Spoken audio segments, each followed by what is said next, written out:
जय जगन्नाथ मोर भाई और भौणी मैंने आशा कर समस्ते भलरे थे एवं खुशी थे। Odisha NHM recruitment 2025 Odisha and national health mission तरफ आसाची नुआ वैकेंसी चलतु जानिबा यार ओवरव्यू डिटेल्स। एथिरे आपण को 40,000 पर मंथ रो सैलरी देखिया पाई मिलिबो। चलतु जानिबा यार ओवरव्यू डिटेल्स। सर्वप्रथमे ओडिशा NHM रिक्रुटमेंट 2025 यार ऑर्गेनाइजेशन नेम रही office of the chief district medical and public health officer Khordha Odisha. Type of job आपण एथिरे रहिबा को जाउची कॉन्ट्रैक्चुअल कैटेगरी हॉस्पिटल जॉब रहिबो। आपण हॉस्पिटल रे काम करिया पई एथिरे आपणकर जॉब रहिबो।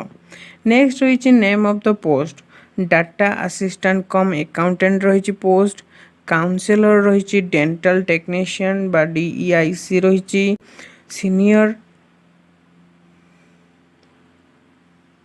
सीनियर ट्यूबरक्लोसिस लैबोरेटरी सुपरवाइजर जहाँकि STLS रही।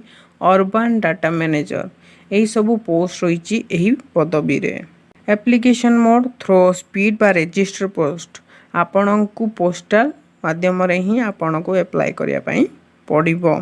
Who can apply all Odisha candidates ओडिशार समस्त पिला यही पदवी रे आवेदन करि परिबे। नेक्स्ट रहिला यार प्लेस ऑफ पोस्टिंग जहाँकि ओडिशा रे ही रही। इंटरव्यू डेट आपणकर रही 17 सेप्टेम्बर 2025। 17 सेप्टेम्बर 2025 रे आपणको एथिरे इंटरव्यू दबा पई पड़िबो जदि आपण शॉर्ट लिस्टेड होउछंती। Gender both male and female उभय पुओ एवं झील यही पदवी रे आवेदन करि परिबे। नेक्स्ट रहिला यार एलिजिबिलिटी क्राइटेरिया रे सर्वप्रथमे आसिला एजुकेशनल क्वालिफिकेशन।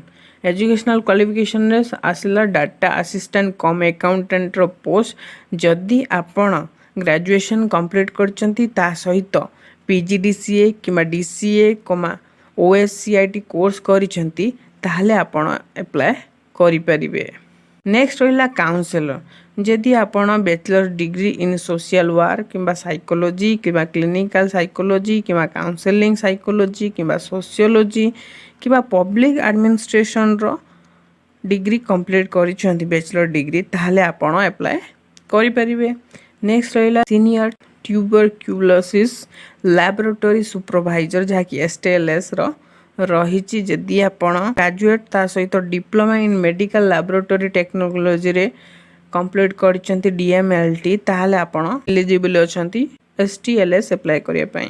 नेक्स्ट रहिला यार अर्बन डाटा मैनेजर जदि आपण ग्रेजुएशन कंप्लीट करचंती मिनिमम 50% मार्क अछि आपणकर ता सहित PGDCA DCA MCA BCA Odisha state certificate आपण बाहर इन्फॉर्मेशन टेक्नोलॉजी जहाँकि OSCIT कोर्स करचंती ताहले आपण एथिरे अप्लाई करि परिबे। ता सहित आपणकर 1 year post qualification experience in health और सोशल सेक्टर रे आपणकर एठी एक्सपीरियंस मागिछि। नेक्स्ट रहिला डेंटल टेक्नीशियन जदि आपण डिप्लोमा इन डेंटल टेक्नोलॉजी रे 2 वर्ष एक्सपीरियंस रही आपणकर ताहले आपण एथिरे अप्लाई करि परिबे। नेक्स्ट रहिला यार एज लिमिट चलन जानिबा यार एज लिमिट मिनिमम एज रही 21 वर्ष मैक्सिमम एज रही 42 वर्ष। एज रिलैक्सेशन मध्य रही गवर्नमेंट्स रो रूल्स अनुसार OBC पिला मान पई 3 वर्ष ST SC PWD पिला मान पई 5 वर्ष एक सर्विसमैन मान पई 5 वर्ष रही PWD प्लस SC और ST पिला मान पई 15 वर्ष रो एक्स्ट्रा एज रिलैक्सेशन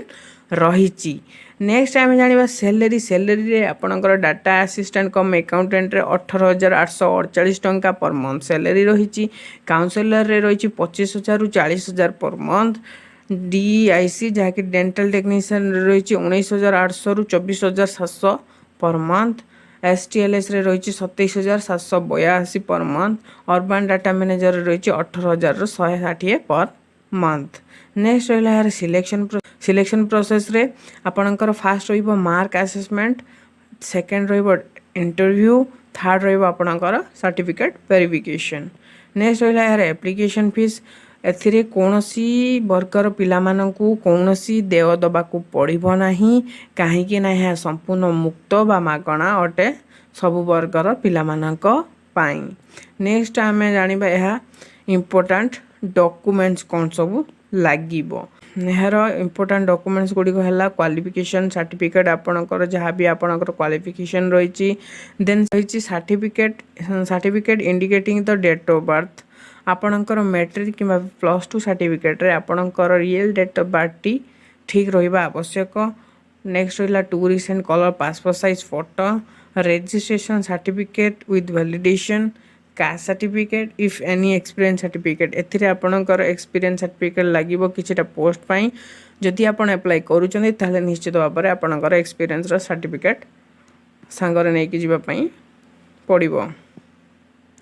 नेक्स्ट रहिला यार इम्पोर्टेंट डेट जहाँकि रही आपनकर इंटरव्यू डेट जहाँकि 17/9/2025 रही जोटे कि एड्रेस रही DTU office of the chief district medical and public health officer Khordha रही यार इम्पोर्टेंट लोकेशन। नेक्स्ट रहिला यार इम्पोर्टेंट नोट्स रे मुझे कहवाई चाहूँगी आपण जितेबाला भी फॉर्म टी को फिलअप करछंती इनकम्प्लीट छाड़तु ना अदा छाड़तु ना संपूर्ण भाव में केयरफुली फॉर्म टी फिलअप करंतु एवं सठिक तथ्य दियंतु कौनसी मिस्टेक करंतु नाही। जेहेतु यह ऑफलाइन फिलअप होची तो यार नोटिफिकेशन लिंक ऑफिशियल नोटिफिकेशन एवं ऑफिशियल वेबसाइट आमर व्हाट्सएप चैनल इजिली आपन को मिल जिवो। जदि आपन आमर व्हाट्सएप चैनल टी को जॉइन करना निश्चित भाव में जॉइन कर रखु for more job update daily job update पाइबा पई आपन सेठी व्हाट्सएप चैनल टी को जॉइन कर रखु।